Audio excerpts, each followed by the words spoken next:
Alors, je distinguerai l'institution du service qui en a la charge. En tant qu'institution, le casier judiciaire, c'est l'outil indispensable du fonctionnement de la justice pénale, car il permet l'adoption de règles de mansuétude, comme le sursis ou la réhabilitation, ou de règles de sévérité, comme la récidive. Bref, il participe de l'individualisation de la sanction.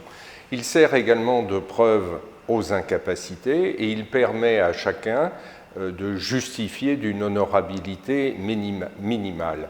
En ce sens, le casier judiciaire en tant qu'institution est une forme infiniment plus douce et aussi plus discrète que les amputations ou les marques au fer rouge que l'on a pu connaître jusqu'au début du XIXe siècle.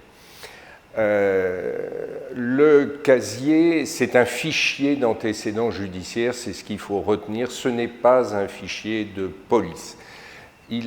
Pourquoi ce nom de casier? Parce que autrefois, il était matérialisé par des fiches classées dans un meuble à casier, et c'est comme ça qu'on l'appelle le casier judiciaire. En tant que service, le casier judiciaire, dont le vrai nom est Casier judiciaire national automatisé, est un fichier géré à Nantes depuis 1982, géré de manière automatisée, tenu par un magistrat, sous le contrôle du directeur des affaires criminelles et des grâces, donc sous le contrôle du ministre, et également sous le contrôle de la CNIL en tant que fichier de données nominatives.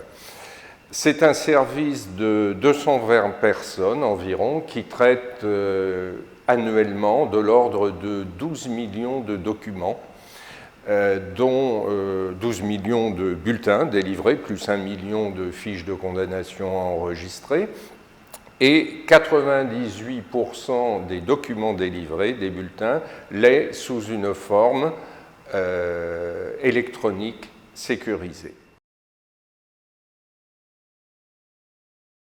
Alors, sont enregistrés principalement au casier judiciaire les condamnations pour crimes, délits, contraventions les plus graves, mais également contraventions les plus légères à partir du moment où a été prononcée une privation de droit, comme la suspension de permis de conduire, par exemple.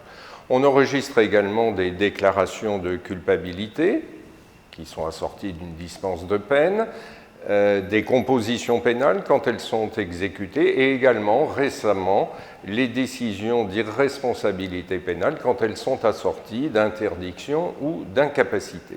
Mais le casier judiciaire enregistre également des informations qui ne sont pas seulement de nature pénale, mais toujours la même chose, elles sont enregistrées parce qu'elles sont porteuses d'incapacité. Je vais vous citer par exemple les interdictions de gérer prononcées par les juridictions commerciales et les interdictions d'exercice prononcées contre les membres d'ordre professionnel par les juridictions civiles.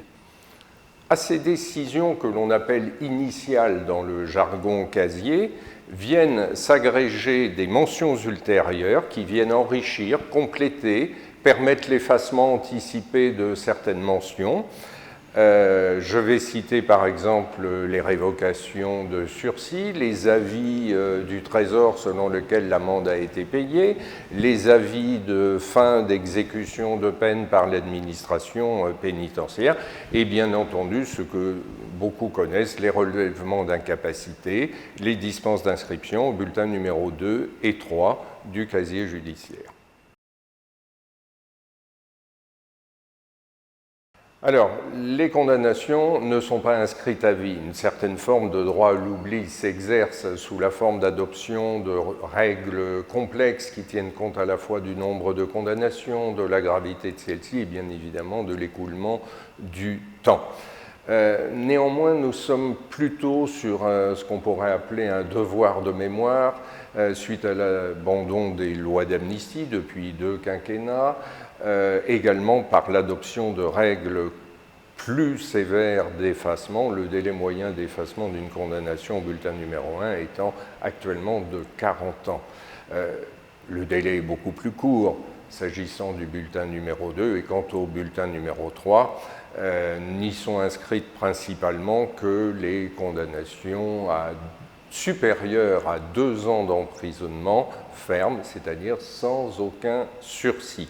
Néanmoins, des dispositions ont été prises de manière à assurer la survie sur les 2 derniers extraits, le bulletin numéro 2 et le bulletin numéro 3, des interdictions ou d'échéances résultant de condamnations pour infractions sexuelles, par exemple l'interdiction de fréquenter les mineurs. Les informations enregistrées sont restituées sous forme d'extraits appelés bulletins, au contenu gigogne, adaptés aux différentes catégories de demandeurs.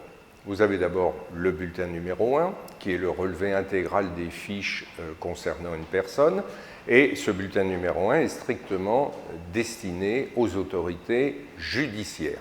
Toutefois, le titulaire des fiches peut obtenir une communication seulement verbale de son contenu auprès du procureur de la République.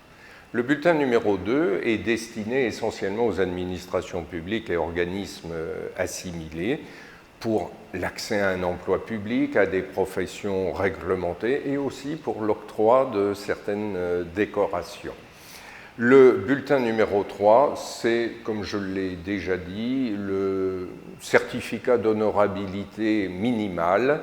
Il est délivré strictement à la personne qu'il concerne et la demande peut être faite de façon électronique sécurisée. Sur le casier des personnes morales, vous savez qu'en 1994 a été instituée la responsabilité pénale des personnes morales. Il a donc fallu créer un fichier strictement distinct du casier judiciaire des personnes physiques.